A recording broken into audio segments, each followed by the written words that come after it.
की वोटिंग है और 8 को नतीजे आ जाएंगे। मिल्कीपुर किसका होगा और दिल्ली किसकी होगी। बहुत महत्वपूर्ण इस बार के चुनाव, एक चरण में मतदान होना है। 70 विधानसभाएं हैं, बहुत ज्यादा दिक्कत होती नहीं है।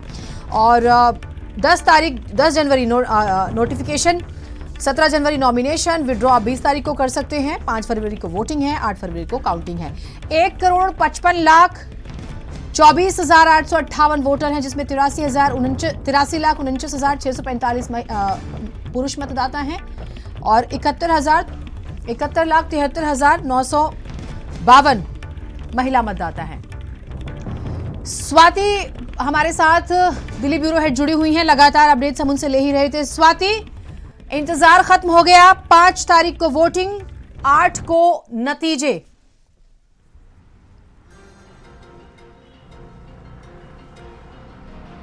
जी बिल्कुल, देखिए चुनाव आयोग की ओर से प्रेस कॉन्फ्रेंस किया गया और दिल्ली विधानसभा चुनाव का मतदान जो है वो 5 फरवरी को होगा और इसके साथ ही 8 फरवरी को काउंटिंग होगा। वहीं मिल्कीपुर उपचुनाव की बात करते हैं तो मिल्कीपुर उपचुनाव भी दिल्ली विधानसभा चुनाव के साथ ही कराया जाएगा, यानी 5 तारीख को वोटिंग होगी मिल्कीपुर में उपचुनाव को लेकर और 8 फरवरी को काउंटिंग होगी। इसके साथ ही 10 जनवरी को नोटिफिकेशन जारी किया जाएगा और 17 जनवरी को नॉमिनेशन का आखिरी दिन होगा। तो यानी नोटिफिकेशन माफ कीजिएगा, तो ज़्यादा वक्त नहीं बचा है। 10 तारीख से नोटिफिकेशन शुरू हो जाएगा और 17 जनवरी को लास्ट नॉमिनेशन किया जाएगा और 5 फरवरी को दिल्ली में वोटिंग होगी और 8 फरवरी को काउंटिंग होगा। और दिल्ली विधानसभा चुनाव के साथ उत्तर प्रदेश का उपचुनाव मिल्कीपुर सीट पर होगा और सबकी नज़रें इसी पर टिकी हुई थी कि क्या दिल्ली विधानसभा चुनाव के साथ मिल्कीपुर में भी चुनाव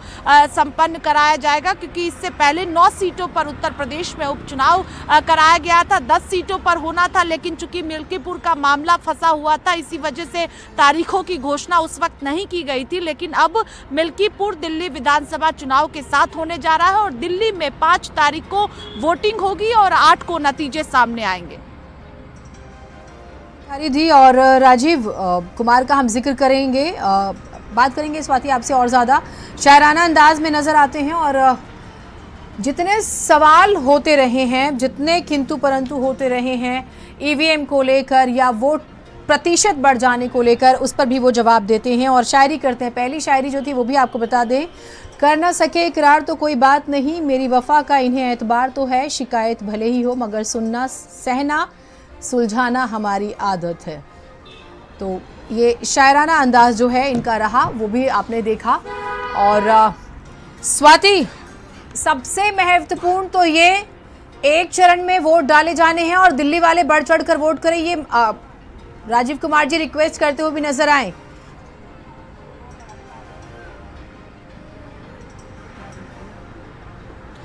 जी बिल्कुल, देखिए जिस तरह से ईवीएम को लेकर सवाल जो है वो तमाम पार्टियों द्वारा उठाए जाते हैं, उसको लेकर भी राजीव कुमार ने जवाब दिया है और तकरीबन आधे घंटे तक ईवीएम को लेकर जो लगातार आरोप लगते हैं उसको लेकर जवाब दिया गया है और फैक्ट्स के साथ राजीव कुमार ने सफाई दी है इस पर और ये कहा गया है कि किस तरह से चुनाव में वोटर्स बढ़े, इसके साथ ही जो है किस तरह से बूथों पर तैयारी हो, ये तमाम बातें प्रेस कॉन्फ्रेंस के दौरान राजीव कुमार ने कही है और खास तौर पर महिलाओं को लेकर जिस तरह से टिप्पणियां की जा रही हैं उसको लेकर भी प्रेस कॉन्फ्रेंस में कहा गया है कि आवेश में आकर इस तरह से बयानबाजी ना की जाए और जिस तरह से चुनाव में बच्चों का इस्तेमाल भी किया जाता है उसको लेकर भी राजीव कुमार ने प्रेस कॉन्फ्रेंस के दौरान कही है। तो आप देखिए, इससे पहले भी जो चुनाव हुए हैं लगातार चुनाव आयोग पर ईवीएम को लेकर सवाल उठते रहे और उसको लेकर चुनाव आयोग की ओर से जवाब दिया गया और कहा गया है कि इस तरह से आरोप ना लगाया जाए और कई बार लंबी कतारों को लेकर भी पॉलिटिकल पार्टीज द्वारा आरोप लगाए गए हैं और फैक्ट्स के साथ तकरीबन आधे घंटे तक राजीव कुमार ने इस पर जवाब दिया है और पिछले दिनों जिस तरह से महिलाओं पर जो है वो टिप्पणियां की गई थी उसको लेकर भी राजीव कुमार ने प्रेस कॉन्फ्रेंस में अपनी बात रखी है। आप रहिए हमारे साथ, मेहमान हमारे साथ जुड़ गए हैं, लगातार हम उनसे भी बातचीत करेंगे। ओम प्रकाश सिंह जी हमारे साथ जुड़े हुए हैं बीजेपी की तरफ से। सर डेट सामने आ गई। वैसे तो मिल्कीपुर की भी डेट पहले ही आ जानी चाहिए थी, समाजवादी पार्टी के हिसाब से देरी हुई थी। तो उन्होंने कहा था कि जो चुनाव टाल रहे हैं दरअसल वो जंग हार रहे हैं, आपको याद होगा उनका अंदाज। अब क्या रिएक्शन आप देंगे? डेट्स तो सामने आ चुकी हैं। चुनाव आयोग ने जो डेट घोषित किया उसका हम स्वागत करते हैं। और जिस प्रकार से समाजवादी पार्टी उछल कूद रही थी उपचुनाव में, जो उत्तर प्रदेश का उपचुनाव हुआ था, वो कहते थे कि 2027 का ये सेमीफाइनल है उस चुनाव को, और 10 में 10 सीट जीतेंगे। 9 में 7 सीटें हमने जीती। तो जिसको जनता जिसके काम को जिसको देखती है, जिसको देती है, वो परिणाम सामने आ चुका है। मिल्कीपुर उपचुनाव होने जा रहा है, वहां निश्चित रूप से भारी मतों से हम जीतेंगे। जिस प्रकार से कुंदरकी में इनके पीडीए और इनका एमवाई का नारा फेल हो गया, वहां मिल्कीपुर में हम भारी मतों के अंतर से हम जीतने जा रहे हैं। क्यों?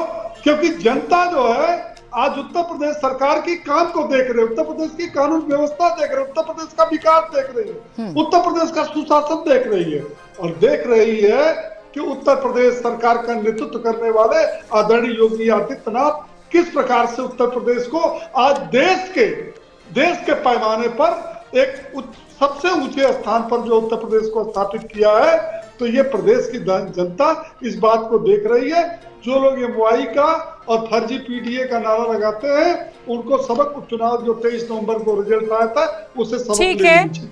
लेकिन आज आपने शायद अखिलेश यादव को सुना नहीं है सर, मैं उस पर बात करूंगी। अखिलेश यादव जी ने जो आरोप लगाए हैं कि पहले तो चुनाव टालते हैं और फिर नेताओं को फंसाते हैं, भ्रष्टाचार करते हैं, और संभल में जो हुआ दरअसल वो भी एक षड्यंत्र ही था और इलेक्शन के लिए खास तौर से ऐसा करते हैं। मैं आपसे बातचीत करूंगी। सर अयोध्या से हमारे सहयोगी रुपेश जुड़े हुए हैं। रुपेश, कुल मिलाकर इंतजार खत्म हो गया, चुनाव की तारीख सामने आ चुकी है, आपके आसपास मुझे लोग नजर आ रहे हैं, संभव हो तो बात कीजिएगा, क्या कह रहे हैं लोग? देखिए, बता दें जिस तरह से मिल्कीपुर में मौजूद समय है, मिल्कीपुर चुनाव होना उसको लेकर के यहाँ पर सरगर्मी तेज हो चुकी है। और मेरे साथ मिल्कीपुर क्षेत्र के हम बारून बाजार क्षेत्र में मौजूद हैं। देख सकते हैं आप कि ये लोग यहाँ मौजूद मेरे साथ में हैं, हम इससे बात करेंगे। क्या माहौल है?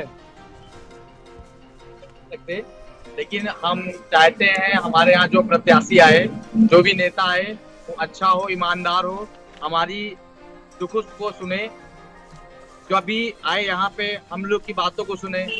हम ये चाहते हैं, ऐसा नहीं है कि आए और चले जाएं, केवल चुनाव के समय आ जाएं, ऐसा मैं नहीं चाहता हूँ नेता।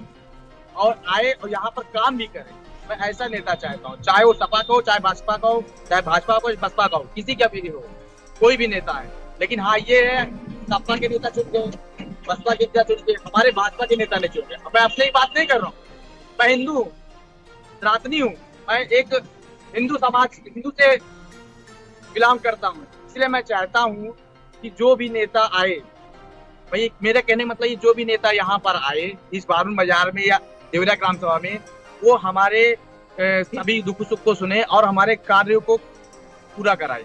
हम कोई चीज भी कहें तो कार्य को पूरा करें। जैसे मान लीजिए अभी रोड की मैटर आया था, रोड के लिए सड़क टूटी, सब कुछ हुआ, जो भी जिसको पैसा मिला। कुछ लोगों की क्या है, घर में पानी हल जाता, अभी भी हल जाता है, नाली बनी, सब कुछ बना, लेकिन क्या है, बरसात होता है, जिसका घर नीचा पानी हल जाता है, उससे लोग परेशान हैं। घर में बाजार में भी 2-4 लोग हैं, हमारे व्यापारी वर्ग में है, क्या है, कभी कभी व्यापारियों के लिए जाते हैं हम लोग, कहते हैं कोई बात सुनवाई नहीं होती। आप बताइए क्या आपको उम्मीद है नए प्रत्याशी से? मैं ग्राम बाजार देवरिया में और मैं ये चाहता हूँ जो भी प्रत्याशी हो वो व्यापारियों हित में काम, व्यापारी की समस्या को सुने। हम व्यापारी हम लोग वोट तो दे देते हैं जाकर, लेकिन हमारी जब समस्या आती है तो मुकर जाते हैं वो लोग। जैसे जिला पंचायत जो है इस समय हमारे लोग आया हुआ है, जिला पंचायत से आया हुआ है, जो है कुछ नोटिस आई हुई है व्यापारियों के बारे में, तो उस पर ही चर्चा हम चाहते हैं कि हमारी जो है योगी सरकार की इस पर अमल करे और यहाँ की जो व्यापार मंडल के जो नेता हैं उस पर भी अमल करें। हम व्यापारियों को सुनी जाए, केवल वोट देने के लिए हम लोग नहीं हैं, हमारी समस्याओं को भी सुनी जाए। हम व्यापारी हैं और जहाँ व्यापारी एकता रहता है, और हम बीजेपी को ही वोट हम लोग करते हैं, आते चले आ रहे हैं करते हुए, लेकिन हमारी जो सुनवाई होनी चाहिए उससे क्यों मुकर जाते हैं। जैसे कि जिला पंचायत से हम लोगों को नोटिस आई हुई है, कुछ उसको भी नहीं उजागर हुआ है, आएगा वो तो उस पर व्यापारियों के लिए हित में काम किया जाए। कुछ हमारे मंदिर पुराकर देखिए, ये है बारूद बाजार पड़ती है, इसके पीछे जमीनें पड़ी हुई है, इस पर भी उधार होना चाहिए। विधायक सांसद 2-3 बार हम लोगों ने कहा इस पर, लेकिन कोई तो यहाँ पर डिग्री कॉलेज यहाँ की जो महिलाएं बच्चे हैं जाती है पढ़ने के लिए, बच्चे छोटे छोटे और जो इंटर कॉलेज में है सीए में कर रहे हैं कुचेरा जाते हैं पढ़ने। हमारे यहाँ भी होना चाहिए इंटर कॉलेज डिग्री कॉलेज। यहाँ के विधायक सांसद जो हो कोई भी आए हम उसका समर्थन करेंगे और उसको भरपूर सहयोग करेंगे। बीजेपी को हम करेंगे पूरा सहयोग, पूरे व्यापारी करेंगे। तो देख रहे हैं आप लोगों का कहना है कि जो भी आप यहाँ पर विधायक आए वो अच्छा कार्य करे। आप बताइए कि जात समीकरण का चुनाव होगा, किस तरह होगा? समीकरण का यहाँ कोई चुनाव नहीं, जाति समीकरण का कोई बहुत ज्यादा, क्योंकि प्रत्याशी जो भी आएगा तो लोग शांति उधर के लोग हैं सारे जो भी यहाँ पे खड़े हैं, तो जो आएगा प्रत्याशी उसका स्वागत भी होगा, सम्मान भी होगा, वोट भी दिया जाएगा, सब कुछ होगा। लेकिन यह कि अब ऊपर जो पदाधिकारी बैठे एक निवेदन है कि कोई ऐसा प्रत्याशी बढ़िया आए ताकि तो हम लोग आके बीच में बैठे और हम लोग की समस्याएं सुने, उसका निराकरण करें। ऐसा नहीं कि बस चुनाव हो जाए उसके बाद फिर आए जाए, आते नहीं जाते हैं, क्योंकि चुनाव के पहले तो सभी आते हैं, चुनाव के पहले तो सभी आते हैं, चुनाव के बाद अगर कोई आए बैठे हम लोग तब तो उसका बात हो, तब तो उसका वो है। तो अभी सब आएंगे तो हमारा यही निवेदन है कि जो भी प्रत्याशी आएगा उसका जो है पूरा समर्थन किया जाएगा। और भी लोग ऐसा मौजूद है, बताइए क्या कहेंगे चुनाव की तारीख को कहना तो क्या है? आप बताइए कैसे चाहते हैं, बताइए किस तरह से चाहते हैं? प्रत्याशी ऐसा होना चाहिए कि जो पूरे मिल्कीपुर क्षेत्र की जनताओं का सम्मान करे और उनकी बातों को सुने। जनता क्या चाहती है, जनता का क्या विचार है, प्रत्याशी उस पर खास ध्यान दे, क्योंकि गत कई वर्षों से मिल्कीपुर में ऐसा चलता चला आ रहा है कि 5 वर्षीय ये विधायक बने बैठे हैं, 5 वर्षीय वो विधायक बने बैठे हैं, तो मिल्कीपुर की क्षेत्र की जनता इस बार बदलाव चाह रही है, नया प्रत्याशी मांग रही है मिल्कीपुर की जनता। आप जहां पर इस समय खड़े हैं ये यहाँ से मिल्कीपुर का बॉर्डर शुरू होता है बारूद बाजार और कुमारगंज पिठला तक जाकर पूरा होता है। आप जहां भी क्षेत्र में जाएंगे इस बार जनता का यही मांग है कि हमें नया चेहरा, नया प्रत्याशी चाहिए भारतीय जनता पार्टी से। बाकी तो भारतीय जनता पार्टी का माहौल बहुत बढ़िया है, बाबा का बुलडोजर गरज रहा है और गरजता रहेगा। और हम बाबा योगी आदित्यनाथ से यही मांग करते हैं कि मिल्कीपुर में इस बार नया चेहरा दिया जाए, जिससे पुराने प्रत्याशियों से जो जनता नाराज है, नया प्रत्याशी आने से वो नाराजगी समाप्त हो जाएगी और वो अपना पूर्ण रूप से अपनी मानसिकता को मजबूत करके भारतीय जनता पार्टी को जिताने का कार्य करेगा। लोगों की ये प्रतिक्रियाएं हैं। ओपी सिंह जी, आपने सुना होगा तो खूब खुशी हुई होगी सुन के, और बाबा का बुलडोजर आपने सुना होगा। मैंने जो सवाल छोड़ा था आपके लिए, अखिलेश यादव को भी आज आपने सुना होगा और उन्होंने मीरापुर सीट का जिक्र किया था, कहा कि दरअसल उसकी लूट को छुपाने के लिए संभल एक एक्सपेरिमेंट किया गया। और मिल्कीपुर पर भी मैं स्पेसिफिक आ जाऊं उस एलिगेशन के बाद, तो मिल्कीपुर आपके लिए बहुत टफ रही है सर, बहुत टफ रही है। एक बार खाता खुला था बस। हमारे लिए टफ तो उनके हिसाब से कुंदरकी भी था, उनके हिसाब से जो है हमारी जो है वो कई सीटें थी जो उनके हिसाब से टफ था। और टफ वो जानती है क्यों मानते हैं, जो वो जातिवाद और तुष्टिकरण की राजनीति करते हैं, उन्होंने जोड़ लिया कि कुंदरकी में इतने यादव, इतने मुसलमान, इतने पिछड़ा, इतने अगड़ा। तो उनकी गणित जो 1992 से समाजवादी पार्टी की स्थापना जब से हुई है तब से वो उसी जातिवाद, परिवारवाद, तुष्टिकरण की राजनीति तो करते हैं और उसी से समीकरण भी जोड़ते हैं। तो कुंदरकी में तो उन्होंने, आपने देख लिया कुंदरकी में उनका जो किस प्रकार था, यही हालत कटहरी में भी थी। तो वो भूल गए कि जनता जनार्दन जो है, आप कहती है कि वोटों की लूट हुआ। अगर कोई जनादेश को वोटों की लूट कहता है, वह व्यक्ति कितना बड़ा जो है जनादेश का अपमान कर रहा है, जनता का अपमान कर रहा है। दूसरी बात, अभी जाते जाते आपने पूछा था कि उन्होंने कहा कि संभल की और इसकी उसकी जो हो रही है वो उपद्रव, दंगा और जो सब भारतीय जनता, ये समाजवादी पार्टी का इतिहास है। 1992 से जब से ये पार्टी बनी है, ये किसके साथ खड़ी है? ये गुंडों के साथ, अपराधियों के साथ, माफियाओं के साथ, बलात्कारियों के साथ, डकैतों के साथ, उपद्रवियों के साथ, आतंकवादियों के साथ। ये इनके साथ खड़ी है और मैं साबित कर अब सकता सर अब अगर आप ये बात का करेंगे, क्योंकि पैनल में समाजवादी पार्टी का प्रवक्ता नहीं है, हम कोशिश में है जुड़ जाएं तो उनसे भी बात करें, फिर तो वो तो सर डिबेट ही एडीआर की रिपोर्ट ले आएंगे और आप और हम सभी बैठेंगे किस पार्टी में कितने दागी हैं, कितनों पर दुष्कर्म के आरोप हैं, कितनों पर और क्या आरोप है, तो वो तो एडीआर पे बहस करनी पड़ जाएगी। मेरा जो अब सवाल आपसे ये है, कैंडिडेट कब डिक्लेयर करेंगे, या कर दिया है या सोच लिया है, तो बता दीजिए दर्शकों को, क्योंकि उनके कैंडिडेट तो पता है लोगों को, तो आपकी तैयारी थोड़ा इससे भी पता चल जाती। जीना जी, कैंडिडेट के बारे में सबसे पहले आप ही बताएंगी, पूरे प्रदेश को बताएंगी, मिल्कीपुर को भी बताएंगी और पूरे प्रदेश को भी आप बताएंगी। बहुत जल्दी जब चुनाव आयोग ने डेट घोषित कर दिया तो कैंडिडेट भी जल्दी से जल्दी घोषित हो जाएगा, उसमें विलंब करने की आवश्यकता नहीं है। और मैं जानता हूं कि सबसे पहले ब्रेकिंग न्यूज आप ही चलाएंगे कि मिल्कीपुर से भारतीय जनता पार्टी के कैंडिडेट ये हुए, समाजवादी पार्टी के कैंडिडेट ये हुए, बसपा के लिए, तो बहुत जल्दी वो घोषित हो जाएगा। थोड़ा सा आपका ये जवाब डिप्लोमेटिक रहा, लेकिन मैं इसे हमारे भारत समाचार के लिए ज़रूर एज अ कॉम्प्लीमेंट लेती हूँ, क्योंकि हम सबसे पहले खबर ब्रेक करते हैं। मुझे लगा शायद आप कुछ बता देते, कुछ चर्चा हो रही होती तो शायद सर वही रख देते आप अंदर खाने से। मैंने कहा ना जी, सबसे पहले आप बताएंगे, ठीक है, ब्रेकिंग न्यूज आप देंगे, आप बताएंगे, और मुझे लगता है कि उसके लिए आपको बहुत प्रतीक्षा करने की आवश्यकता नहीं है।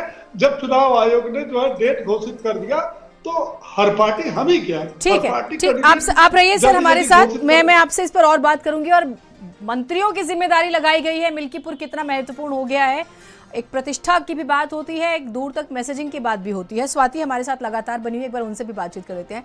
स्वाति, अब जो हम शुरू से चर्चा कर रहे थे, डेट सामने आ चुकी हैं, और इस बार तो जबरदस्त ये है कि न सिर्फ अरविंद केजरीवाल की सीट पर जबरदस्त मुकाबला है, बल्कि आतिशी की सीट को भी कहा जा रहा है बहुत मुश्किल हो गई है, खास तौर से रमेश बिधूड़ी के उतरने से। मनीष सिसोदिया को अपनी सीट जो है बदलकर जंगपुरा जाना पड़ गया, ये और ज्यादा एक बीजेपी इसको कैश कर रही है। वहां पे क्या बड़े मुद्दे आप ग्राउंड पर सुन रही हैं?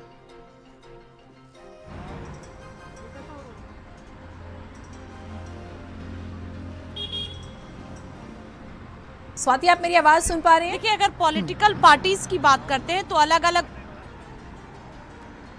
अलग मुद्दे हैं, लेकिन लोगों की बात करते हैं तो लोगों को विकास दिल्ली में चाहिए, और जो है तमाम पार्टियों की तरफ से जो वादे किए जा रहे हैं, लोग अभी उसको समझने में लगे हुए हैं कि किस आधार पर वो वोट दे। लेकिन सबने तय कर रखा है कि क्या मुद्दे होंगे जिसके आधार पर लोग दिल्ली वाले वोट डालने निकलेंगे। लेकिन अरविंद केजरीवाल का एक्स पर पोस्ट भी आ गया है, उन्होंने कार्यकर्ताओं से कह भी दिया है कि जोश के साथ जो है वो अब मैदान में उतर जाइए, क्योंकि तारीखों की घोषणा हो गई है। इधर कई ऐसी सीटें हैं जिस पर दिलचस्प मुकाबला होगा। नई दिल्ली सीट तो है ही, कालका जी सीट भी है, लेकिन मनीष सिसोदिया की अगर बात करें तो मनीष सिसोदिया जेल में गए, जिस तरह से उनके ऊपर आरोप लगे, उसके बाद लंबे वक्त तक मनीष सिसोदिया जेल में रहे। से झूठी एप्लीकेशंस, फर्जी एप्लीकेंट्स के जरिए दिखा के लोगों के वोट काटे जाएंगे, और उनमें कोई ट्रांसपेरेंसी नहीं बरती जा रही है। जेनरिक प्रिंसिपल सबका ट्रांसपेरेंसी है, तो सारी दुनिया का कौन सा चुनाव आयोग कहता है कि हमारा सिस्टम ट्रांसपेरेंट नहीं है? स्पेसिफिक बताइए ना। इस विधानसभा में जिनके हमने उदाहरण दिए, इस विधानसभा में ये एप्लीकेंट कौन है जिसने सैकड़ों लोगों के नाम काटने के लिए कहा गया? उनके नाम क्यों छुपाए जा रहे हैं?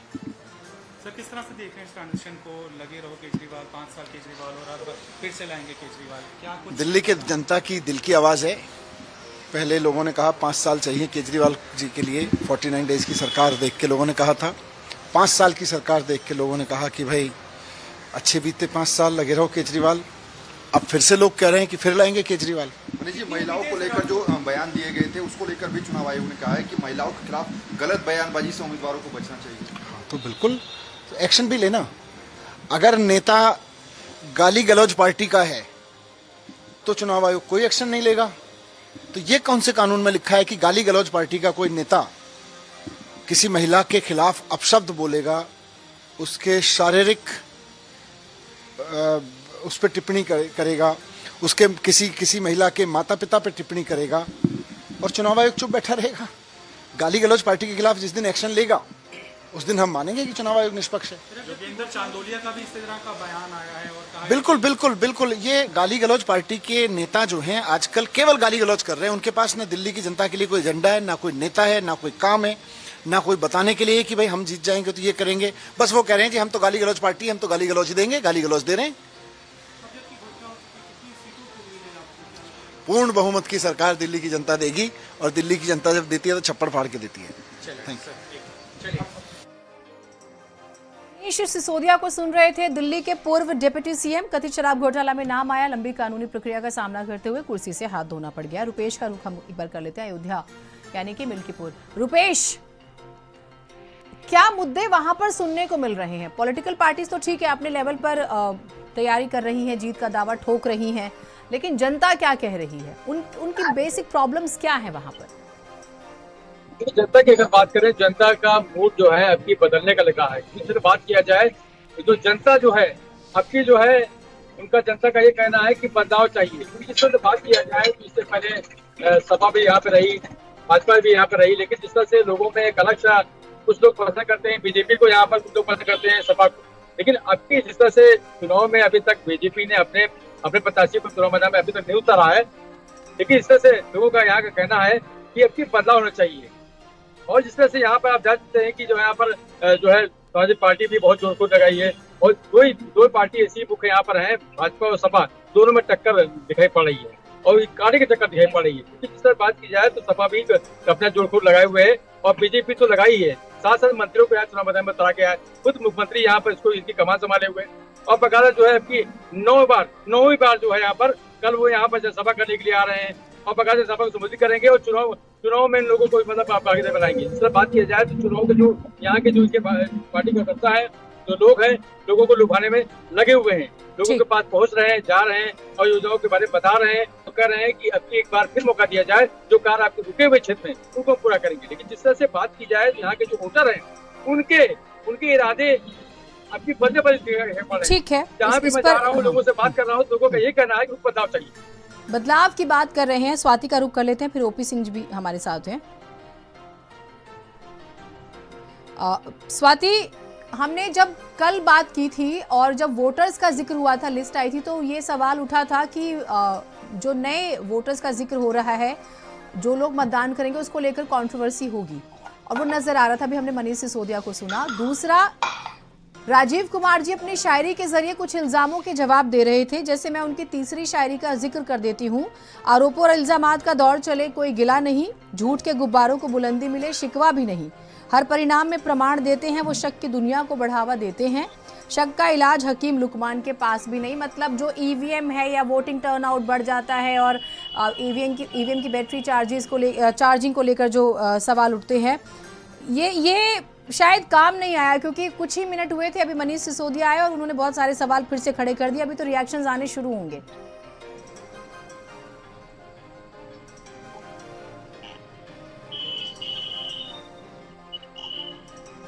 वोटर लिस्ट से नाम काटने को लेकर आरोप लगाए जा रहे थे। आम आदमी पार्टी द्वारा खास तौर पर यह आरोप लगाया जा रहा था। मनीष सिसोदिया ने अभी भी इस पर बयान दिया है, लेकिन चुनाव आयोग की ओर से इस पर जवाब दिया गया है कि सभी पार्टियों को वक्त दिया जाता है। जब बीएलए बनाया जाता है उस वक्त नाम जुड़ता कटता है, तो उस वक्त जो तमाम पार्टियों के बीएलए होते हैं वो जो है अपनी प्रक्रिया को पूरी करते हैं। तो चुनाव आयोग की ओर से इस पर जवाब दिया गया, लेकिन आम आदमी पार्टी जवाब से संतुष्ट नहीं दिख रही है और यही वजह है कि मनीष सिसोदिया ने एक बार फिर से कटाक्ष किया है। लेकिन जो भी आरोप चुनाव आयोग पर लगते हैं चुनाव नतीजों के बाद, उसको लेकर जवाब दिया गया और लंबा प्रेस कॉन्फ्रेंस हुआ है, आपने देखा होगा, और आधे घंटे से ज्यादा इसी पर जवाब दिया गया। चाहे चुनाव जो नाम काटे जाते हैं, जो आरोप लगते हैं, उसको लेकर जवाब दिया गया। ईवीएम पर जो सवाल उठाए जाते हैं, छवि इससे खराब होती है, इस पर भी जवाब दिया गया है। तो जवाब दिया गया है, लेकिन पार्टियां संतुष्ट नहीं दिख रही हैं और जब नतीजे सामने आएंगे उस वक्त भी आप देखेंगी कि एक दो नेता ऐसे सामने आ जाएंगे जो ईवीएम को लेकर फिर से सवाल उठाएंगे। ठीक, और नतीजे क्या रहेंगे, सवाल वो भी। और आपने कहा कि आधा घंटा, पूरे 43 मिनट तक राजीव कुमार जी यही कहते रह गए, अलग अलग अंदाज में। शायराना अंदाज तो उनका है ही, और एज चीफ इलेक्शन ऑफिसर जब हम बात करते हैं उनको कमिश्नर, तो वो लास्ट पीसी थी उनकी, वो ये भी बात कहते हुए नजर आ रहे थे, लेकिन अपना अंदाज उनका शायराना। रुपेश, प्रदेश सरकार की पूरी कैबिनेट का हम जिक्र करते हैं, जो कि मिल्कीपुर में जिम्मेदारी दी गई है। मुख्यमंत्री खुद मोर्चा संभाले हुए हैं। जरा बताइए लोग क्या कह रहे हैं, उन्हें किसके बीच मुकाबला दिख रहा है? क्योंकि सपा तो पहले दिन से कह रही है कि ये सीट तो हमारी है, हम बचा लेंगे, और बीजेपी कह रही है हम तो बिल्कुल जीत कर ही रहेंगे।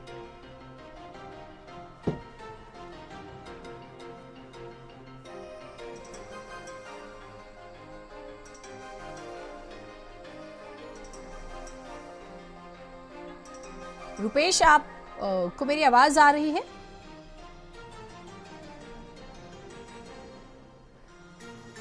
रुपेश, शायद उन्हें आवाज नहीं जा पा रही, लेकिन बीजेपी के मेहमान हमारे साथ लगातार जुड़े हुए हैं। आपसे सवाल सर, ओपी सिंह जी, सूर्य प्रताप शाही, स्वतंत्र Dev Singh, JPS Rathore, doctor Dayashankar Singh, मैंकेश्वर Sharan Singh, sir cabinet उतार दी पूरी की पूरी और मुख्यमंत्री योगी आदित्यनाथ तो हैं ही, चुनाव फंसा तो है। किस आधार पर आपने कह दिया कि बिल्कीपुर का चुनाव जो है फंसा? आधार नहीं, मैं तो कैबिनेट की लिस्ट देख रही थी सर, फिर मुख्यमंत्री को भी मैंने सुना है कई बार, और वो जिस तरह से उनका जो वर्किंग ऑफ स्टाइल है बाई इलेक्शंस में भी हमने देखा, तो मुझे लगता है ये किसी के भी दिमाग में आएगा। इतनी आसान राह तो नहीं है सर मिल्कीपुर की। देखिए, कोई भी चुनाव जीनत जी आसान नहीं होता, और भारतीय जनता पार्टी हर चुनाव को चुनौती के रूप में स्वीकार करती है। आप ये बताइए कि समाजवादी पार्टी में कितने नेता हैं? सैफई परिवार के अलावा कोई नेता का नाम आपको मालूम है? चाहे वो डिम्पल हो, रामगोपाल, शिव गोपाल, वो अखिलेश यादव, धर्मेंद्र यादव, तेज प्रताप यादव, और जो बच्चे पैदा हुए हैं वो भी नेता हैं। भारतीय जनता पार्टी लोकतांत्रिक पार्टी है, उसका हर कार्यकर्ता नेता है, हर उसका मंत्री और कार्यकर्ता पदाधिकारी नेता है, और वो जा रहा चुनाव में। और मिल्कीपुर, हम ये कह रहे हैं कि जो अभी जो 9 सीटों का उपचुनाव हुआ, कैसी बड़ी बड़ी बातें कर रहे थे। 27 के सत्ताधीश का पोस्टर लगवाया था और कहा कि ये सेमीफाइनल मैच है, इसमें हम 9 की 9 सीट जीतेंगे। 2 पर आके अटक गए, और वो भी बिल्ली के भाग से छीका टूट गया। कितने से जीते आप? 2 सीटें जीते, कितने से जीते? वो भी जाते जाते बची है, करहल की सीट। तो ये तो कहेंगे, ये कैसे कह देंगे कि नहीं हम हार गए? अभी से तो कह नहीं सकते कि हम हार गए। तो उनको तो ये कहना ही है। 2014 में जब से इन्होंने पिता की गद्दी वंशवाद के कारण संभाला, कौन सी सरकार बनवा पाई 14 से लेके आज तक? आप बताइए ना। नगर पालिका की चुनाव जब इनकी 12 से 17 में चुनाव थी, तो नगर पालिका का चुनाव हार गए थे, महानगर का एक चुनाव नहीं जीते थे। और उसके बाद जितने भी विधानसभा के चुनाव हुए, विधान परिषद के चुनाव हुए, जिला पंचायत के चुनाव हुए, नगर पंचायत नगर निकाय के चुनाव, कौन सा चुनाव जीते हैं? एक तो बता दो। मैं मिल्कीपुर की हिस्ट्री बता देती हूँ एक बार, मैं इस पे और आपसे बातचीत करूंगी। दर्शक हमारे साथ लगातार जुड़े हुए तो उनकी जानकारी के लिए। मिल्कीपुर विधानसभा सीट 2008 के परिसीमन के बाद सुरक्षित हो गई थी, और 2007 के यूपी चुनाव तक ये सीट सामान्य थी, जनरल थी। इस सीट पर उपचुनावों का इतिहास देखें तो 2 बार ऐसा हुआ, दोनों ही बार सपा उम्मीदवारों को जीत मिली। 98 में फैजाबाद सीट से सांसद चुने जाने के बाद मित्रसेन यादव के इस्तीफे से ये सीट खाली होती है, और पहली बार बाई इलेक्शन हुआ। सपा के रामचंद्र यादव विधायक निर्वाचित होते हैं। दूसरी बार उपचुनाव की नौबत 2004 में आती है, और आनंद सेन यादव ने विधायकी से इस्तीफा दिया और बीएसपी में चले गए। तब भी बाई इलेक्शन हुआ था, और फिर ये सीट बीएसपी के हाथ लग गई, और उम्मीदवार रामचंद्र यादव ही थे। मिल्कीपुर सीट पर उपचुनाव में सपा की जीत का ट्रेंड रहा है। पार्टी अब तक इस सीट पर एक भी उपचुनाव नहीं हारी है सर। ये इसकी हिस्ट्री है इस सीट की। शायद ये उनके आत्मविश्वास का राज हो सकता है, या आप इसे अति आत्मविश्वास कह दे। देखिए, 17 के पहले तो हम भी तो कहीं नहीं थे। कहाँ थी हमारी सरकार? कितने वर्षों तक हमारी सरकार नहीं बनी। लेकिन जब बसपा, सपा और उसके पहले कांग्रेस, इनके शासन को कुशासन कहिए बल्कि उनको, और जब 17 में जनता ने हमें सत्ता सौंपी, उसके बाद 37 साल का रिकॉर्ड तोड़ करके हमको बहुमत दिया कि नहीं दिया 22 में? तो तब की परिस्थिति और अब की परिस्थिति दोनों में जमीन आसमान का अंतर है। दूसरी बात, हम जो विकास करते हैं वो बिना भेदभाव का करते हैं, और ये विकास इन्होंने जो किया, इन्होंने जब समाजवादी पार्टी की थी तो इन्होंने किसका विकास किया? सफाई का विकास किया, बदायूं का किया, कन्नौज का किया, मैनपुरी का किया, इटावा का किया, उधर का किया। इधर कहाँ उन्होंने विकास किया? वो तो उधर किया। लेकिन हम तो बिना भेदभाव के, बिना किसी संप्रदाय, जात, धर्म, क्षेत्र, हम सबका विकास, सबका साथ, सबका विकास। केंद्र प्रदेश सरकार की योजनाएं जो चल रही है, जो हमें वोट नहीं दे रहा वो भी योजनाओं का लाभ, बल्कि वो ज्यादा योजनाओं का लाभ ले रहा। और दूसरी बात, 1992 से समाजवादी पार्टी जो डंका पीटती है ना, वो केवल तुष्टीकरण के आधार पर, जातिवाद के आधार पर, और यही कारण है। ठीक है, आपके एक नेता हैं कुंवर ब्रजेश सिंह, आपकी जानकारी में होंगे सर। मैं उनसे जुड़ा एक सवाल आपके पास छोड़ के जाती हूँ। सुनिए मिस्टर सिंह, ठीक है, एक मेहमान और जुड़ गए, एक बार मुझे उन्हें भी शामिल करना है। लेकिन आपके लिए एक सवाल, आपके नेता का एक स्टेटमेंट कल बड़ा चर्चा में था, हम बाबर की औलादों से वोट नहीं लेते हैं या मांगते हैं, हम राम के वंशजों से वोट लेते हैं या मांगते हैं। इसे आप अपने शब्दों में जैसे भी समझे, लेकिन इस तरह के स्टेटमेंट्स का एक्सपेरिमेंट है किसी तरह के। 17 में भी उनका स्टेटमेंट चर्चा में आया था। इस सवाल का आप जवाब तैयार रखिएगा। वंशराज दुबे जी हमारे साथ आम आदमी पार्टी की तरफ से जुड़ गए हैं। वंशराज जी, पीसी हो गई, डेट सामने आ गई, आम आदमी पार्टी कितना तैयार है? क्योंकि पिछली बार और इस बार में बहुत कुछ बदल गया है, बहुत कुछ बदल गया है। इस बार मुख्यमंत्री जब अरविंद केजरीवाल थे, कथित शराब घोटाला सामने आता है, जेल जाना पड़ा, कुर्सी चली गई। डिप्टी सीएम के साथ भी यही हो गया, सीएम बदलना पड़ गया। तो बहुत कुछ पहले जैसा नहीं है। नहीं जीनत जी, नमस्कार आपको सबसे पहले तो। और दूसरी चीज, आप तरफ से दिल्ली और देश की जनता को बहुत बहुत बधाई। लोकतंत्र का पर्व जो कि दिल्ली के अंदर आया हुआ है, तो निश्चित तौर पे दिल्ली पूरी तरीके से तैयार है अपने लाल, अपने भाई, अपने बेटे आदरणीय अरविंद केजरीवाल जी का साथ देने के लिए। क्योंकि एक तरफ देखिए, दिल्ली के अंदर एक तरफ गालीबाजों की पूरी फौज है और एक तरफ काम वालों की फौज है। एक तरफ अरविंद केजरीवाल जी पिछले 10 वर्षों में, 12 वर्षों में हम लोगों ने क्या काम किया, शिक्षा के क्षेत्र में, चिकित्सा के क्षेत्र में, बिजली, पानी, महिलाओं की बस की यात्रा, बुजुर्गों की तीर्थ यात्रा, ये सारे काम हमारे एक तरफ है। और दूसरी तरफ एक बहुत बड़ा रोड मैप है आगामी 5 सालों को लेकर, कि कैसे हम महिलाओं को 2100 रुपए सम्मान राशि देंगे, कैसे हम बुजुर्गों को संजीवनी योजना के तहत उनका मुफ्त का इलाज कराएंगे, और कैसे पुजारियों को, ग्रंथियों को भी सम्मान राशि देंगे। यानी एक बहुत बड़ा आगे का रोड मैप भी है। तो मुझे लगता है निश्चित तौर पे दिल्ली की जनता 5 तारीख को तैयार है। 5 तारीख का दिन होगा, झाड़ू चुनाव चिन्ह होगा। इस बात पे दिल्ली की जनता काम करने वाले पर मुहर लगाएगी। और जो आपने बात कही कि देखिए, भारतीय जनता पार्टी ने जो नैरेटिव सेट करने का प्रयास किया कि अरविंद केजरीवाल जी के ईमानदारी पे जो उन्होंने सवाल खड़ा किया, जो एक तरीके से गंदी राजनीति की, और अब आपने कल ही देखा कि किस तरीके से महिला मुख्यमंत्री के लिए, दिल्ली सरकार की मुख्यमंत्री के लिए किस तरीके से अब शब्दों का इस्तेमाल भारतीय जनता पार्टी के नेताओं, तो इनकी बिलबिलाहट है और ये सारी चीजें दिल्ली की जनता दिख रही है। ये काम करने वाले लोग नहीं है, सिर्फ और सिर्फ गालीबाज लोग हैं। तो दिल्ली की जनता इनसे सतर्क है और दिल्ली की जनता एक बार फिर से आम आदमी पार्टी को, अरविंद केजरीवाल को लाने जा रही है। आपकी बातों को अगर मान भी लिया जाए, आपके डिप्टी सीएम अभी तो खैर नहीं है, लेकिन उनकी सीट बदलनी पड़ गई, तो माना जा रहा है कि पटपड़गंज से जब उन्हें जंगपुरा भेजा है तो वहां पर थोड़ी सी दिक्कत है। कालका जी में क्या मानते हैं, चुनाव फंसा है? रमेश बिधूड़ी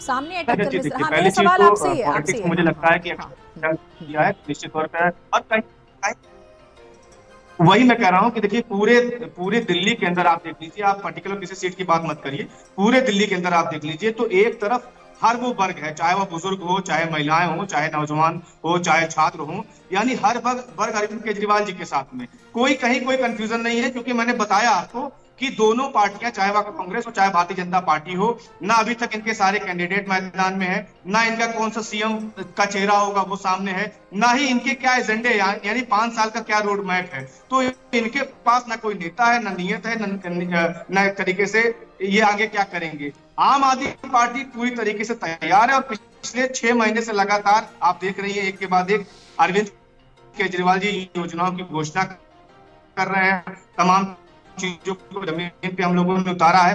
तो ये केजरीवाल जी की चौथी बार दिल्ली की सरकार बनने जा रही है। ठीक है, स्वाति भी हमारे साथ है। स्वाति, कोई सवाल आपके जहन में भी हो तो आप जरूर पूछिए, और कोई और इन्फॉर्मेशन हो तो आप प्लीज साझा कर सकते हैं। आपके पास बहुत सारी अपडेट्स आ रही हैं।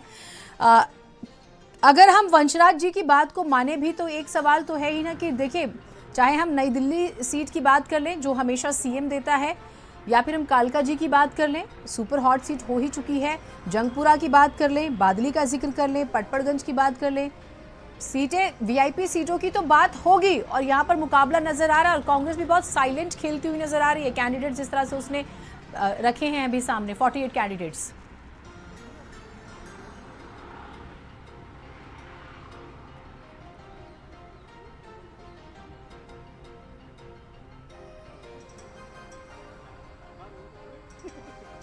स्वाति, आप मेरी आवाज सुन पा रही हैं? जी बिल्कुल। हाँ, स्वाति, देखिए कांग्रेस पार्टी की बात करते हैं तो पहले अगर चुनाव को देखिए पहले आम आदमी पार्टी और भारतीय जनता पार्टी के बीच सीधा मुकाबला नजर आ रहा था, लेकिन जैसे ही कांग्रेस पार्टी ने उम्मीदवारों की सूची जारी की वैसे ही ये माना जा सकता है और देखा भी जा सकता है कि कांग्रेस पार्टी भी फाइट में नजर आ रही है और कई सीटों पर अच्छे कैंडिडेट्स कांग्रेस पार्टी ने दिया है। चाहे आप नई दिल्ली सीट की बात करें, संदीप दीक्षित वो नेता हैं जो लगातार आम आदमी पार्टी को घेरते रहे हैं। जब गठबंधन में यानी इंडिया गठबंधन में आम आदमी पार्टी और कांग्रेस साथ में है, लेकिन उसके बावजूद भी संदीप दीक्षित वो नेता रहे जो लगातार अरविंद केजरीवाल और आम आदमी पार्टी को घेरते रहे हैं। तो अरविंद केजरीवाल के खिलाफ ही कांग्रेस पार्टी ने संदीप दीक्षित को मैदान में उतार दिया। उसके बाद आप कालका जी सीट की बात कीजिए, अलका लांबा को वहां पर उम्मीदवार बना दिया गया। अलका लांबा एक ऐसी महिला नेत्री हैं जो लगातार अगर कई मुद्दों पर आप पीछे पलट कर देखिए तो अलका लांबा आपको कई बार मुद्दों को उठाते हुए नजर आई है और महिला कैंडिडेट भी है। तो आतिशी के साथ महिला कैंडिडेट को कांग्रेस पार्टी ने मैदान में उतार दिया और यही वजह है कि आम आदमी पार्टी लगातार कांग्रेस पार्टी को भारतीय जनता पार्टी की भी टीम बता रही है। और ये यहाँ तक आरोप लगा दिया गया था कि जो कैंडिडेट्स कांग्रेस पार्टी ने उतारे हैं वो भारतीय जनता पार्टी मुख्यालय से तय हुआ है और ये यही वजह है क्योंकि कैंडिडेट्स जिस तरह से कांग्रेस पार्टी ने उतारे हैं और बहुत सोच विचार कर कांग्रेस ने ये फैसला लिया है और कहा गया कि कई बार मंथन हुआ उसके बाद ये कैंडिडेट्स तय किए गए हैं। तो ये तो 2 सीटों की बात है, लेकिन आम आदमी पार्टी की आप बात कीजिए। आम आदमी पार्टी अरविंद केजरीवाल के कार्यकाल में जो कामकाज किया गया, ऐसी स्थिति बनाई जब अरविंद केजरीवाल को अपनी कुर्सी गंवानी पड़ी और आतिशी को कुर्सी सौंपनी पड़ी, लेकिन अरविंद केजरीवाल ये लगातार कहते हुए नजर आए हैं कि चुनाव अरविंद केजरीवाल के नाम पर होगा और इसकी वजह है जिस तरह से कामकाज किया गया आम आदमी पार्टी सरकार में और जो वादे किए गए हैं उसको आगे पूरा किया जाएगा। और ये भी कहा जा रहा है कि पिछले चुनाव में जो वादे किए गए थे वो पूरा किया गया। चाहे महिलाओं के बसों की बात करें, हम फ्री सेवा महिलाएं दिल्ली में कर पाती हैं, बिजली की बात करें हम, तो ये तमाम सुविधाएं आम आदमी पार्टी द्वारा दिया गया है और आम आदमी पार्टी इसी पर आगे बढ़ रही है कि जो वादे अभी किए गए हैं उसको भी इसी तरह पूरा किया जाएगा। अब भारतीय जनता पार्टी की बात करें तो भारतीय जनता पार्टी का कहना है कि मोदी सरकार में देश भर में विकास हुआ है, दिल्ली में भी विकास किया जाएगा सरकार बनती है तो। और जिस तरह से पिछले दिनों आपने देखा कि प्रधानमंत्री नरेंद्र मोदी खुद जो है वो कई फ्लैट्स के चाबियां भी दी गई है और प्रधानमंत्री का जब रैली किया गया, संबोधन हुआ तो उस दौरान आपदा का जो है वो जिक्र किया गया और नया नारा भी दिया गया। तो लगातार एक दूसरे पर जो है वो हमला किया जा रहा है, लेकिन इस बार ये कहा जा सकता है कि अब कांग्रेस पार्टी की भी एंट्री हो गई है। सिर्फ भारतीय जनता पार्टी और आम आदमी पार्टी के बीच मुकाबला नहीं है, कई सीटों पर जरूर मुकाबला इन दोनों पार्टियों के बीच में है, लेकिन कई ऐसी सीटें हैं जहां कांग्रेस पार्टी भी अब फाइट में दिख रही है। सबसे मजेदार बात ये कि टिकट जो है, एलिगेशंस भी बड़े मजेदार हैं। जनरल इलेक्शन में साथ इंडिया गठबंधन के अंदर और अब कहते हैं कि डिसाइड हो रही है टिकटें इस तरह से। मैं आती हूँ आपके पास भी स्वाति और एक बार ओम प्रकाश जी को भी शामिल कर लेते हैं क्योंकि पैनल में फिलहाल जो है समाजवादी पार्टी का गेस्ट नहीं है, तो ओपी जी आपसे थोड़े से सवाल हो जाते हैं उसी तरह से। एक चीज बताइएगा, मैंने जो सवाल आपके लिए छोड़ा था, जो बाबर की एंट्री कराने की कोशिश हुई थी सर, वो कोई एक्सपेरिमेंट था या सच में दिल से निकली थी बात आपके नेता के? देखिए, साफ साफ बात समझ लीजिए, उसमें कोई भ्रम की स्थिति न हो। 2 तरह की देश के अंदर संस्कृति है। एक संस्कृति को मानने वाले वो भी हैं जो मुगल आक्रांताओं ने हमारी संस्कृति को नष्ट किया, हमारे मंदिरों को नष्ट किया, हमारे जो है हिंदू धर्म पर आघात किया। ऐसे बाबर हो चाहे तैमूर लंग हो, चाहे औरंगजेब हो, चाहे चंगेज खां, उनके मानने वालों का वोट हमें नहीं चाहिए। फिर से मैं कह रहा हूं, इनको मानने वालों को, जो इनको अपना आदर्श मानते हैं, उनका वोट हमें नहीं चाहिए। लेकिन डॉक्टर अब्दुल कलाम को, वीर अब्दुल हमीद को और तमाम ऐसे लोग हैं जो राष्ट्र के लिए बलिदान हुए, राष्ट्र की तरक्की में जिनका योगदान रहा, हम उनके साथ खड़े, हम उनके साथ खड़े नहीं है। चाहे वो एक मंत्री का बयान हो, चाहे एक प्रवक्ता का बयान हो, मैं स्पष्ट रूप से बता देना चाहता हूं। लेकिन सवाल ये हो जाएगा कि ये तय कैसे होता है कि कौन किसको मानता है? अगर कोई बीजेपी को वोट नहीं करता है तो उसकी परिभाषा क्या है उस व्यक्ति की, और अगर कर देता है तो ये कैसे तय होता है? हम कोशिश में है कि समाजवादी पार्टी की तरफ से कोई जुड़े तो इस पर और बातचीत हो। सर आप रहिएगा हमारे साथ में। एक बार मैं वंशराज जी का रुख कर लेती हूँ। वंशराज, 2020 का जब मैं वोट परसेंटेज देख रही हूँ, आप फर्स्ट टाइम आए थे, ठीक है, 67 सीट्स आपको मिल गई थी 15 में। मैं 49 डेज की गवर्नमेंट का जिक्र नहीं करती। 2020 में आपके पास 62 सीटें थी, 53.57% वोट थे। बीजेपी के पास 8 सीटें, लेकिन उनके पास 38% वोट थे, 38.5%। और कांग्रेस के पास सीटें नहीं थी, लेकिन 4.26% वोट शेयर था उनका। अब देखिए, 8 सीटें लेकर भी बीजेपी 38% वोट ले लेती है, और आप 62 सीट लेकर भी 53.57। तो फाइट बहुत टफ थी। वोट शेयर के हिसाब से बहुत ज्यादा फर्क नहीं है, लेकिन सीटों में भले ही फासला है। तो इस बार मुश्किल नहीं है? नहीं, मैंने बताया जीनत आपको कि आम आदमी पार्टी की चौथी बार सरकार बनने जा रही है, और इसमें कहीं कोई संशय नहीं है, क्योंकि आम आदमी पार्टी ने जो दिल्ली के अंदर पिछले 10 वर्षों में काम किया है, मेरे पास एक लिस्ट है, उसको मैं जरूर आपको दिखाना चाहूंगा। ये वो लिस्ट है, आपने पूरे हिंदुस्तान के अंदर जब गवर्नमेंट स्कूलों की रैंकिंग निकाली गई जीनत, 2025, 24-25 की है ये। इसमें टॉप 20 में दिल्ली सरकार के 7 स्कूल थे, और टॉप 10 में दिल्ली सरकार के 3 स्कूल थे। आप सोच लीजिए कि इस स्तर पर अरविंद केजरीवाल जी ने शिक्षा के क्षेत्र में काम किया। और देश में राष्ट्र निर्माण आप कैसे कर सकते हैं जब आप हर बच्चे को शिक्षित करेंगे? अरविंद केजरीवाल जी ने पिछले 1945 से लेकर 2015 तक जीनत 24,000 क्लासरूम बने थे। 70 सालों में मात्र 24,000 क्लासरूम। लेकिन अरविंद केजरीवाल जी ने क्या किया? 2015 से लेकर 2024 के बीच में, यानी 9 सालों के अंदर 22,711 नए क्लासरूम बना दिए। एक तरफ अरविंद केजरीवाल जी महिलाओं की बस की यात्रा मुफ्त दे रहे हैं, दूसरी तरफ महिलाओं को सम्मान योजना के तहत 2100 रुपए देने की गारंटी दे रहे हैं, और दूसरी तरफ भारतीय जनता पार्टी क्या कर रही है? भारतीय जनता पार्टी के नेता सुबह से लेकर शाम तक सिर्फ गालियां दे रहे हैं। उस पे नहीं जाएंगे, कौन क्या कह रहे हैं। एक चीज बहुत शॉर्ट में, समय की थोड़ी सी बंदिश है। उनके पास प्राइम मिनिस्टर नरेंद्र मोदी है, उनके पास अभी प्रेजेंट में हरियाणा की जीत है, उनके पास महाराष्ट्र की जीत है, उनके पास दिल्ली के 7 सांसद हैं। सर आपके पास क्या है, बहुत शॉर्ट में? बहुत अच्छी बात है, मैं वही बता रहा हूं आपको कि ये सारे लोग मिल जाते हैं तब भी 3 बार से दिल्ली के अंदर 3 सीटें भी नहीं ला पा रहे हैं। और देख लीजिए, अरविंद केजरीवाल जी के साथ दिल्ली की 2 करोड़ जनता है, अरविंद केजरीवाल जी के साथ दिल्ली के माताओं का, बुजुर्गों का आशीर्वाद है, और इसलिए चौथी बार यानी 5 तारीख का दिन होगा, झाड़ू चुनाव चिन्ह होगा। हर बुजुर्ग के, हर माताओं बहनों के, हर युवाओं के जबान पे अब यही नारा आपको देखने को मिलेगा, और निश्चित तौर पे 8 तारीख को आम आदमी पार्टी अरविंद केजरीवाल जी की सरकार बनने जा रही है। ठीक है, ओम प्रकाश सिंह जी, अब मिल्कीपुर पर आ जाते हैं। सर, ये मिल्कीपुर जो है, इसका संदेश बहुत दूर तक जाना है। और देखिए, पहले कहा जाता था कि बाय इलेक्शन तो सत्ता का चुनाव होता है, अभी भी कुछ जगहों पर ऐसा हम सुनते हैं, लेकिन जिस तरह से चुनाव लड़ा जाता है बाय इलेक्शन, ऐसा पहले कभी नहीं होता था। ये जरा आप हमें समझाइए, और स्पेशली बीजेपी जिस तरह से लड़ती है। आप किस संदर्भ में जानना चाहते हैं कि ऐसा पहले कभी नहीं होता था? किस संदर्भ में जानना चाहते हैं? संदर्भ में, संदेश देने के संदर्भ में। सर, अब आप सर आप हैं नेता, और आप उसके बाद अगर आप मेरी बात को ना समझने की अदाकारी करेंगे तो कैसे समझा जाएगा? ऐसा थोड़ी, आप मेरी बात समझ नहीं पा रहे हैं। सर, आप समझ रहे हैं, आप एंकर हैं तो आप सीधे सीधे सवाल करिए ना, आप घुमा फिरा। मैं घुमा के सवाल नहीं कर रही हूँ, मैं संदेश के संदर्भ में आपसे समझना चाह रही हूँ। और संदेश यही जाएगा कि जैसे कि आप स्पष्ट रूप से है कि अभी 23 नवंबर को जो है चुनाव परिणाम आया है, 9 में से जनता जनार्दन ने जनादेश दिया।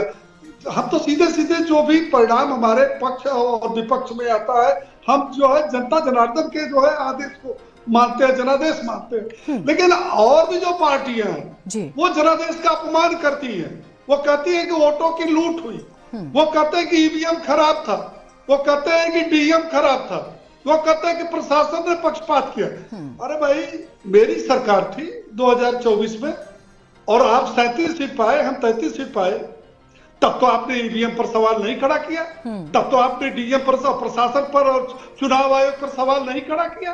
अपने कुकर्मों का फल जब भोगते हो और जनता जब आपका वो उसके पापों का फल देती है, तो क्यों आप चले आते हो ईवीएम पर, क्यों चले आते हो चुनाव आयोग पर? एक संविधान की जो है किताब लेकर जेब में सारी पार्टियां घूमती है और कहती है संविधान बचाओ, और संवैधानिक संस्थाओं का तुम करते हो अपमान। क्या करते हो? ये जो संवैधानिक संस्था ही है ना, चाहे वो चुनाव आयोग हो, चाहे वो न्यायालय हो। ठीक, आप रहिए हमारे साथ में। और आपने अब जब संविधान का जिक्र कर दिया, जिस संविधान ने पूरे लोकसभा चुनाव में बहुत कुछ बदल दिया, वो इसी अयोध्या की सरजमी थी, आप ही के नेता थे। कर्नल शरद शरण हमारे साथ है समाजवादी पार्टी की तरफ से। एक इंतजार खत्म हो गया, हालांकि जब डेट मिल्कीपुर की नहीं आई थी तब हमने अखिलेश यादव को सुना कि जो जंग टाल रहे हैं दरअसल में वो चुनाव हार रहे हैं। अब तो सर तारीख तय हो चुकी है, अब तो मैदान में आने की बारी है, वो उनके नेता मंत्री सब मैदान में आ चुके हैं। आपकी कितनी तैयारी है? जी, अगर मुझे ठीक से याद है तो जिस दिन उपचुनाव का रिजल्ट आया था उसी दिन मिल्कीपुर की लिटिगेशन वापस हुई थी। ये टाइमिंग खुद बताती है कि भारतीय जनता पार्टी की क्या हालत थी, और जो संभल का मॉडल ये नया लेके आए हैं कि वर्दी वालों की लाठियों से वोटरों को घर के बाहर ना निकलने देने का और महिलाओं के ऊपर पिस्टल तानने का जो नया मॉडल लाए हैं संभल से, उस मॉडल को अब लोग अयोध्या में परखेंगे कि क्या राम राज्य का मॉडल यही है कि महिलाओं के ऊपर आप पिस्टल तानेंगे और वोटरों को लाठियों से मार मार के घर भगाएंगे, या इनका राज इतना भयभीत है। और जो अयोध्या में जिस तरीके से वहां की पवित्र धरती की जमीन को इनके माफियाओं ने और अधिकारियों ने और नेताओं ने जिस तरीके से जमीनें सस्ते दर पे खरीद के और वहां पे महंगे दरों पे बेचने का जो काला व्यापार खड़ा किया है, जिसके खिलाफ वहां के जनता ने अवधेश जी को अयोध्या का नया राजा घोषित किया है, वो अभी फिर सामने आएगा। और ये जो सामने आने वाला है, यही डर है जिसकी वजह से मिल्कीपुर चुनाव इतना विलंब से हो रहा है। और ये इनकी मजबूरी है कि 6 महीने के अंदर कराना था, इसलिए चुनाव हो रहा है, नहीं तो शायद ये इस साल भी नहीं होता। आप कितना आश्वस्त है समाजवादी पार्टी? आप आश्वस्त है कि ये सीट आप वापस से बचा लेंगे? क्योंकि आपको बचानी है सर, उनके पास तो थी ही नहीं विधानसभा कम से कम। देखिए, 2024 के लोकसभा चुनाव में जो मुद्दे उठे थे उन मुद्दों में कोई तब्दीली नहीं आई है। थोड़ा सा जो माहौल बदला है वो बस इतना है कि पीडीए का जनमानस लगातार इकट्ठा हो रहा है, बहुत जागृत है, सामाजिक न्याय के लिए, अपने हक अधिकार के लिए, रोजगार के लिए इकट्ठा हुआ है। उसकी आवाज इतनी बुलंद हो गई है कि उत्तर प्रदेश में एनडीए के गठबंधन में जितने भी पिछड़े और दलित नेता हैं और जितनी पार्टियां हैं, उन सब ने भारतीय जनता पार्टी के खिलाफ अब बिगुल फूंक दिया है। चाहे संजय निषाद जी की बात करें, चाहे राजभर जी की बात करें, चाहे आशीष पटेल जी की बात करें, और चाहे आरजेडी की बात करें, चाहे आप जयंत जी की बात करें, सबको पता है कि जहां पे जनता जा रही है वहां उन्हें जाना ही होगा।